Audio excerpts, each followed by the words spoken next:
What's up, everybody? This is Comexposed, and it's good to be back after the long lockdown. Yeah, we are still very much alive, and we have a lot to share, a lot of awesome things happening here in 2021. Despite the craziness of the beginning of the year, we're still pushing forward with some awesome things in the world of digital arts here in Africa and the world at large. Yeah, my name is Eugene Ramirez Mapondera. And my name is Tunediwa Zambe Makoni. If you have just happened to bump into Comexposed today, feel free to go through our wide catalog of videos on all things digital arts, from film, from TV, from VR, AR, events, everything. We'll talk about all that. But today, we're talking about a special event we have just kicked off in the month of May. Oh yeah, so Tina's talking about DigiPoems 3.0. That's the third installment of DigiPoems, an event that we've been so honored to be a part of for the past 3 years. And this year has been no different from the others, except it's been bigger, it's been better, it's had lots more, and of course, it was done virtually.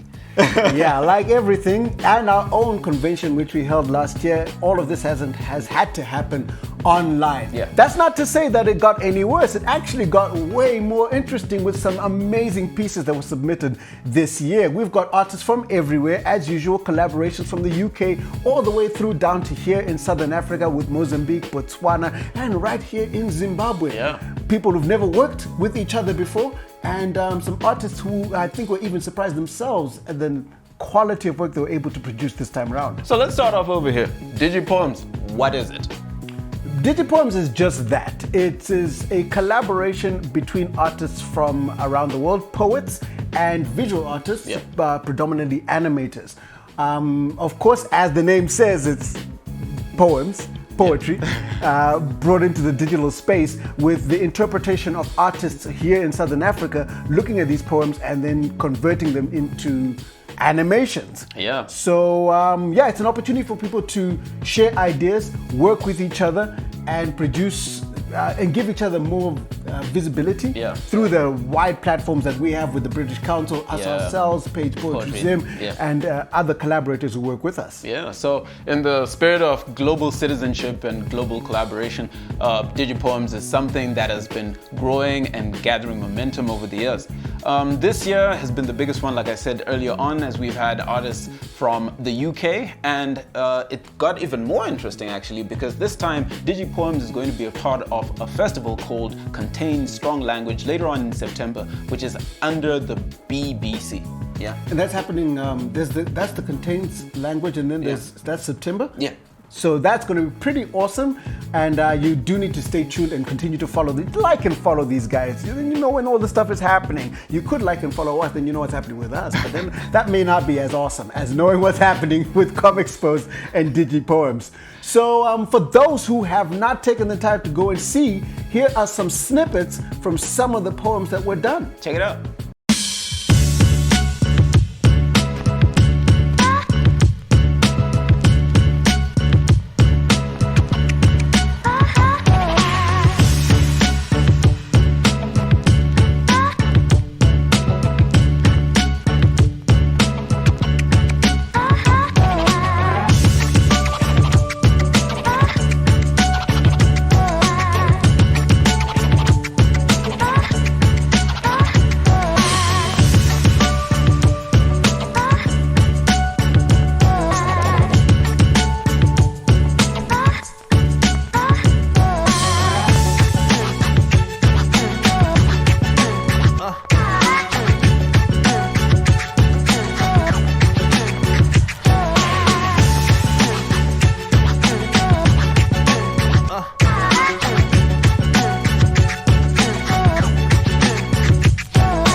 Well, there you have it. Highlights of all the poems and digital animations that came out. What did you think? Which one was your favorite? Tough to pick. They were all so different from each other. All very unique takes on the poem itself. And I can't help but I guess gush at the knowledge that all the artists grew and really pushed themselves to make this work. So of particular note for me, was Obsidian Black. Yeah. Mostly also because it has a really cool name, Obsidian Black. I mean, can't hate on something that's got a name like that. Yeah. And I really like that because more so because I'm a comic artist, and the poem itself, the flow of the artist, I just love that. It was just really, really cool. Cool. So Obsidian Black was the piece done by John Bernard together with Refilwe Wale from Botswana. So John Bernard is from the UK and Refilwe is an artist from Botswana. Obsidian Black, so he says, is actually the name of a fictional car that he came up with for the piece. Yeah. And it's got a very personal connection with you, I guess. Yeah. I had my own Obsidian incident. Obsidian incident. I like that. I had my own Obsidian incident, and so that whole situation kind of hit home as well. Yeah. And I love how it was represented, and I believe that the artist did that whole thing on an iPad. Yeah, Refilwe is an illustrator. She's a digital illustrator, and her tool of choice is an iPad working in an app called Procreate.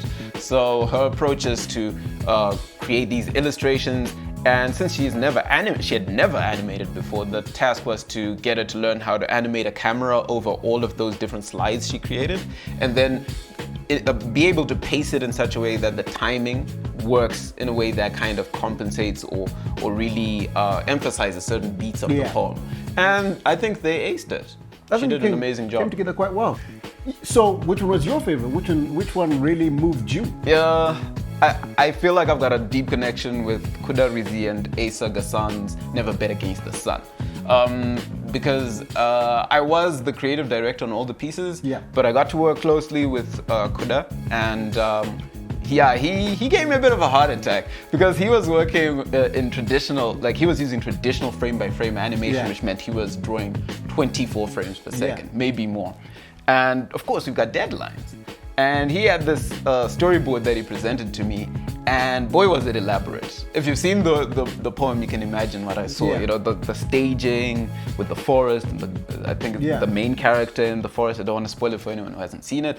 But yeah, he had a lot of beats. There were a lot of beats throughout this piece, and a lot of kinematic animation, like running, ducking, dodging, and so on. And at the same time, it had really graceful pauses with, you know, there was this object, this glowing object, and so on.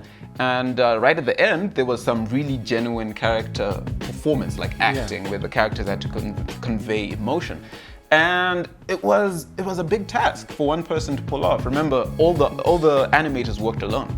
So for him to pull all of that off in under 3 months, that's a mammoth task. And the way it came together, you know, he's a very thoughtful guy, and he takes his time with stuff. And it worked out so much that it really added an immersive experience when you watch it. You get sucked into that world for a brief moment. And yeah, for me, that was the big selling point. Yeah, definitely love that one as well. And Kudak, you could see he put a lot of work into it. When I started watching it, at first I thought, it's a bit of a slow start. It's a bit of like, I hope he's not really gonna, take too many shortcuts. Yeah, lots of pans and all of that. And then like next thing you know, like you said, it was very, very kinetic. Lots of movement going on, and I could see that he made a very good decision. He said, okay, on my slow shots, I'm not going to focus on that right now. I'm going to put all my time and energy and effort into making these nicely drawn full motion sequences with the running, with the sliding and all of that. He's going to really put his effort into that. And I thought that was fantastic. All the artists in all the poems just put their A game down to make sure that these things came together so well. So I'd hope that everybody please follow the links in the description and take a look at these poems for yourself. Like, share, and hey, if you're here, subscribe. Yeah, go for it. And make sure smash that subscribe button. Yeah, we get more activity going for DigiPoems. Speaking of which, what do we have in store? What do you think for DigiPoems' future? Wow, definitely more. And by more, I mean scale. DigiPoems started out originally, from what I'm told by the good people at Page Poetry Alive, as one piece that was translated into an animation. And I think that was, 4 years ago? And judging from how it's grown from year to year, we're at a point now where the collaboration is extending to the BBC. I was going to go old school and call it the British Broadcasting Corporation. And that's amazing. I mean, being a part of Contain Strong Language is a big deal. And I see it going further. It's got to be more mainstream. It should get to a point where people aren't shocked anymore, but they should see it and say, "Oh, that's a DigiPoem." You know, it's a poetic interpretation of something with a digital aspect to it, with an animated aspect to it. So I see that, and of course, I mean, when we joined, we had about 4 pieces, and now we're doing 6. So the expectation is that we take it to, you know, even higher heights and have even more to offer for next year. Yeah, I think a continued expansion, more artists, more poems, and I would like the fire to catch. It shouldn't be restricted just to us. More people should just see this as a medium, as a way. The whole DigiPoem idea just becoming a thing of its own, like you're saying, easily identifiable, like that's a DigiPoem. Yeah. I'd like to hope that more Africans in particular are seeing how mediums can work together, that how ideas can move across. They're not restricted to your paper, they're not restricted to your words. There's something brand new that can be made in between them, and not just with poetry and with animation. That expands the whole of digital arts. So this broadening into a bigger thing that's not restricted to just those 2 mediums is where I see it going, and what that's gonna look like, I mean, hey, let's not give you any spoilers. Yeah, the sky's the limit. It's gonna be pretty awesome. Yeah, I mean, I like what you brought out, because we had an edition, I think it was DigiPoems 2.0, where this one guy made an app with animated elements to it. And we're in the world of augmented reality, virtual reality, you know, all sorts of things, 3D printing. And I think DigiPoems doesn't mean animated poems. Digi actually spans across all of those things. So if you look at the different presentations, the different animations that were made, you could spot some traditional 2D, you could spot some computer animation, some 3D animation, and of course, you know, if we can transcend that and go into apps and, you know, 3D printing things and so on, that's the next level, you know. And we, as the African, side of this collaborative effort, we need to always be in a position where we can step up and show our best side, because truth be told, these opportunities don't come by our way very often. Yeah, I like the one other side of these types of projects is they also give insight to the non-artistic, you know, audience. They're looking from the outside. People who ask those questions we love so much, like, why don't you all just make an animated movie? You know, it gives them this, you know, very authentic view of the hard work that goes into it. Not only from the animation side, but also the writer side, because they're also given a certain amount of time to deliver, you know, poems.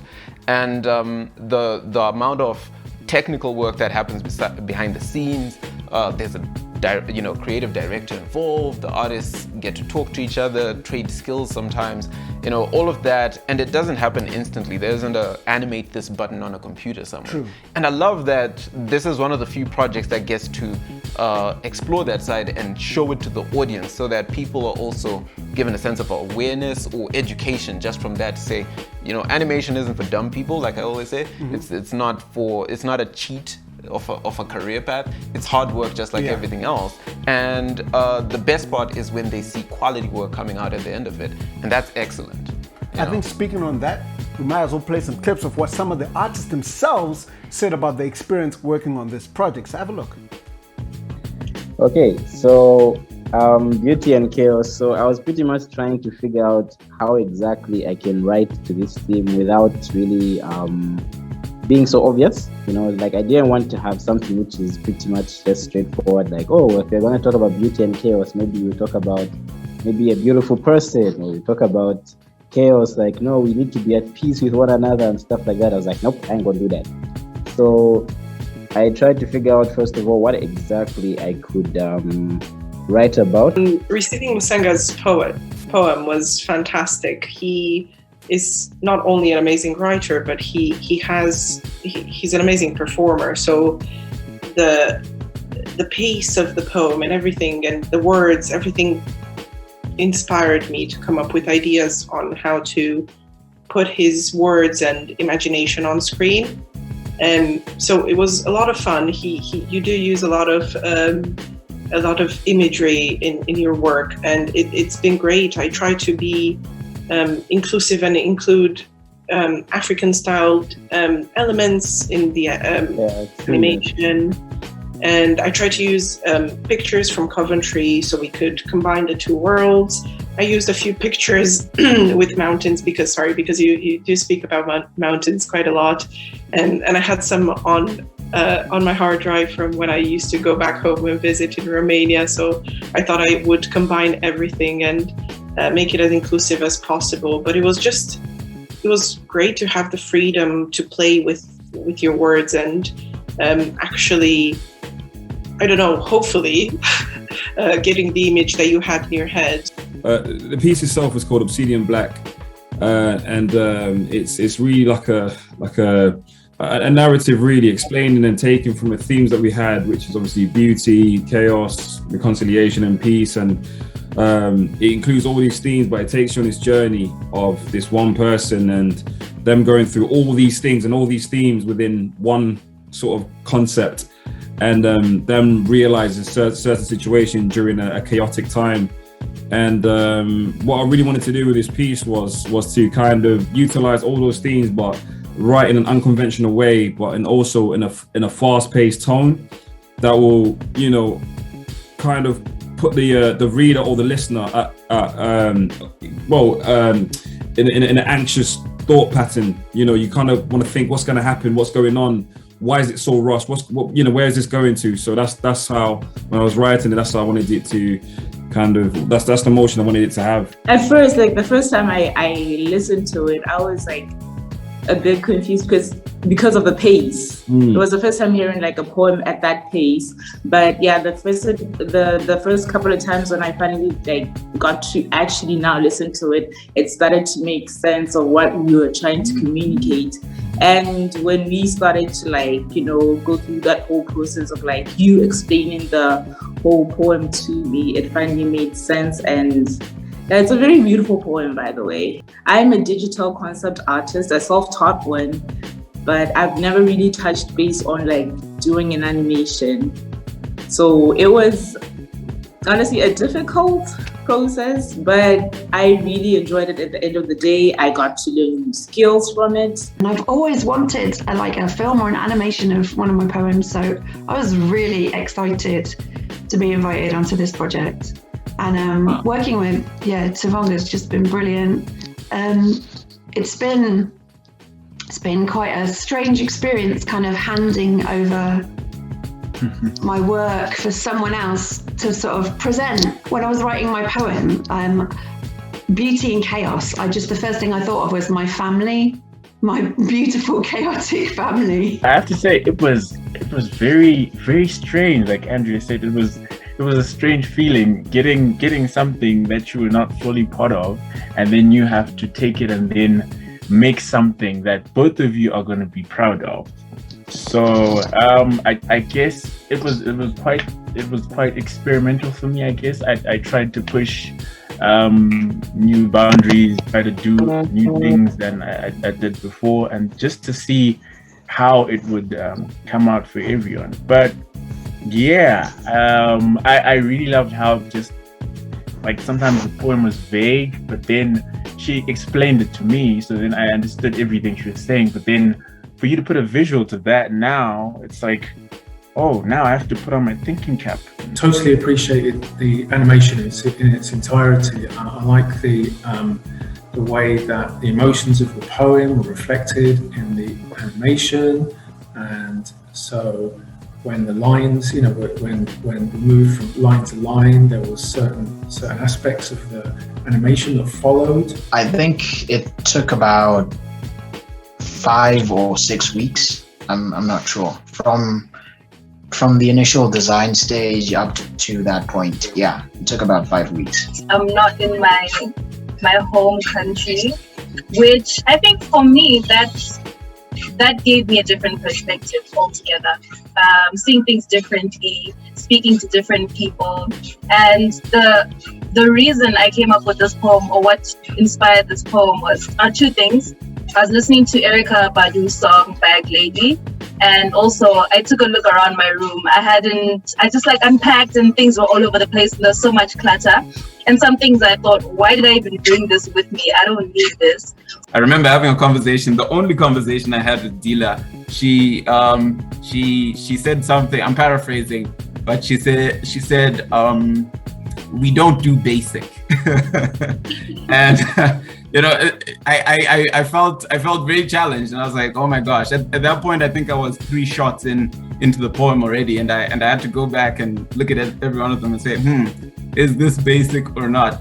I love poetry. My mother brought me into the world of poetry. She bought me so many books. So being a lover of poetry already, I really loved the way the poem started. It's like her voice just kind of like it kind of like dragged you in, like held you tight until the end of the poem. So that was the experience for me. I will admit I avoided communication for one reason. I am a people pleaser. When I was at the streets, I usually look at the expressions of the people, and I see that most of them are tired of this isolation, of this pandemic. So I'm trying to give the people a hope that everything will be okay. Yeah, we are down today, but tomorrow we can be up. It seems that we lost everything, but we can find a moment to, even in our worst moments, to find the beauty in this life, in these troubled moments. We can find things that we can make us happy or smile. Awesome. Yeah, there you have it. You got a chance to see inside information, get to hear directly from the poets and the artists about their experiences collaborating, originating or coming up with all of these different ideas. And hey, what do you think, man? Obsidian Black. Obsidian the make-believe accident car. You know what? I think next time I need to be in this thing as well. I actually want to produce, not be in the background, but I actually want to put something in the show. Yeah. So if that doesn't happen, this will be edited out of this episode and it'll be re-uploaded without me saying this.